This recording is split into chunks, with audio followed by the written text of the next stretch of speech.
being growth hormone. That's interesting. So how did they end up connecting ghrelin to hunger? Well, they were initially searching for substances that could trigger the release of growth hormone. Uh-huh. And in the process, they stumbled upon ghrelin. In fact, that's how it got its name. Oh. Greph is a root word for growth in many languages. Okay. And ghrelin essentially means releasing substance. That makes sense. It makes sense when you think about it. It does make sense. Yeah.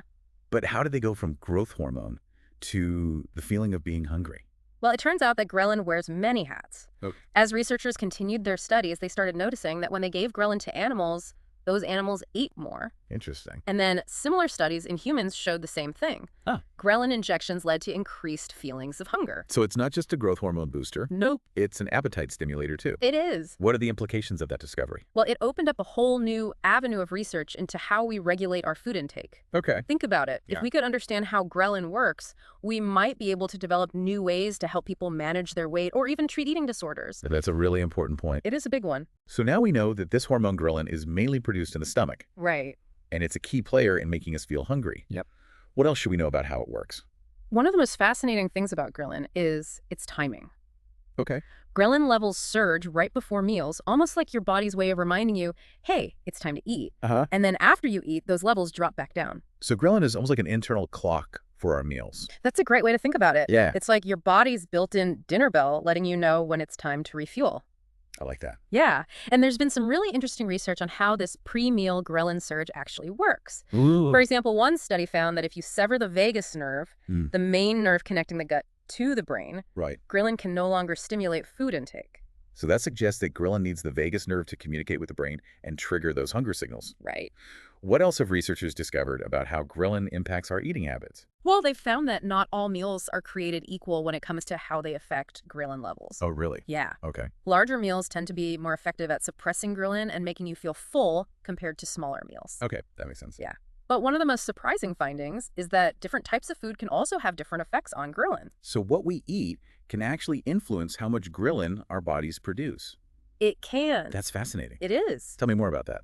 Well, after an overnight fast, a high-protein meal can actually suppress ghrelin. Okay. While meals high in fat, protein, fruits, or vegetables can actually cause ghrelin levels to increase. Wait, so eating a big salad could potentially make you feel hungrier? It could. That seems counterintuitive. It does seem strange, doesn't it? It does. It just goes to show how complex the relationship is between food and our hormones. Right.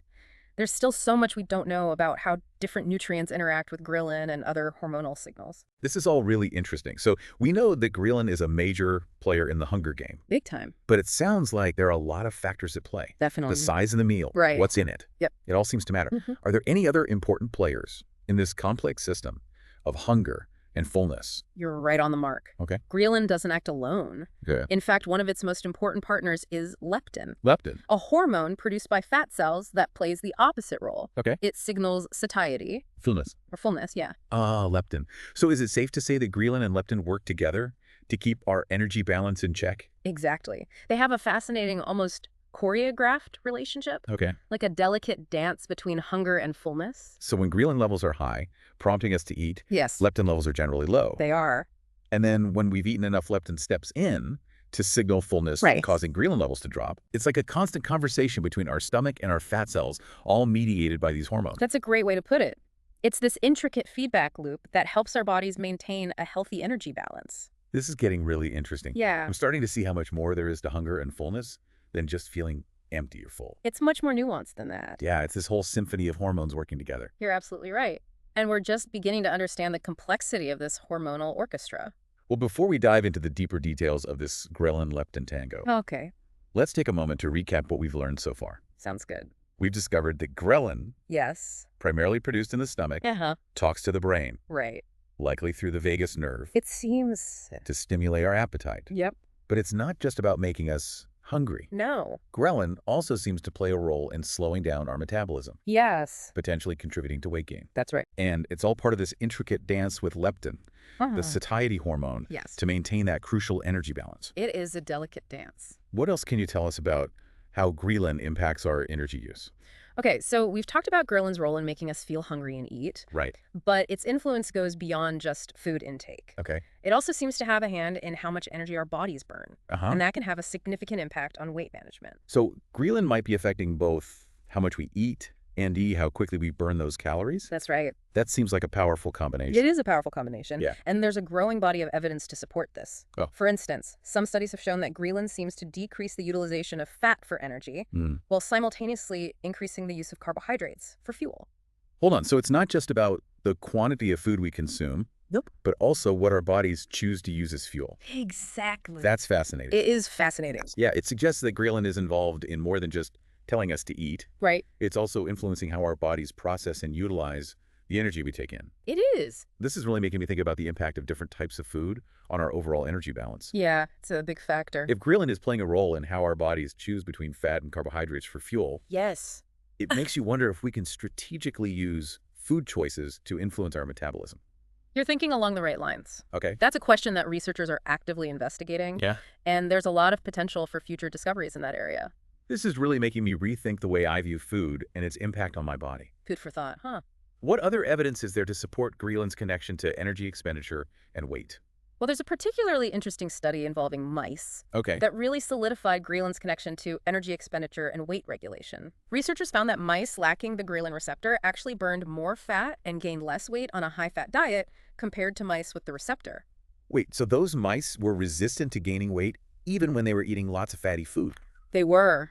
That's incredible. It is incredible. That finding was a major breakthrough in our understanding of how ghrelin influences energy balance and body weight. This is all starting to make sense. Yeah, it's all coming together. So we've got ghrelin, this hormone produced in the stomach, that sends signals to the brain to stimulate our appetite. Right.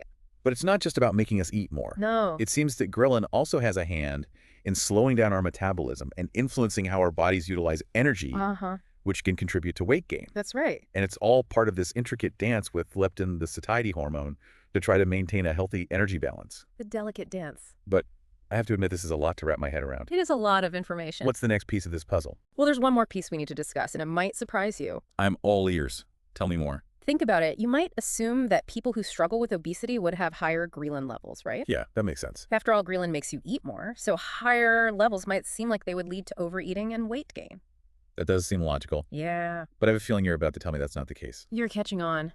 It's a common assumption, but the reality is quite the opposite. Really? Studies have consistently shown that individuals with obesity actually have lower ghrelin levels than lean individuals. Wait, that doesn't seem to make sense. It is a bit of a head scratcher. Why would people who might benefit from eating less have lower levels of the hormone that makes them feel hungry?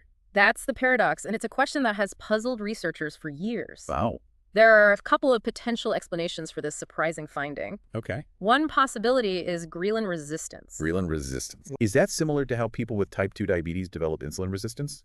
You're right on track. It's a similar concept. Okay. It's possible that in obesity, the body becomes less sensitive to ghrelin signals, even though the hormone is present. So even though there's ghrelin circulating the body, the signals aren't being received as strongly. Right. That's really interesting. It is. It's like the body's turning down the volume on ghrelin's message. Exactly. Another possibility is that there's a delay in how ghrelin is regulated in people with obesity. Okay. Remember how we talked about how ghrelin levels normally drop after a meal? Yeah, Well, for people with obesity, that decline might be less pronounced or happen much more slowly, it might. so they don't get that I'm full signal as quickly or as effectively. Exactly. And that could contribute to overeating. Okay, so this is a bit of a mystery. It is. Ghrelin seems to be involved in obesity, but not in the straightforward way we might expect. Right. It's not simply a case of more ghrelin equals more weight gain. No. It's much more nuanced than that. Much more nuanced. And this complexity just goes to show how much more we still have to learn about the intricate world of hormones and how they control our appetite and energy balance. That's the beauty of science.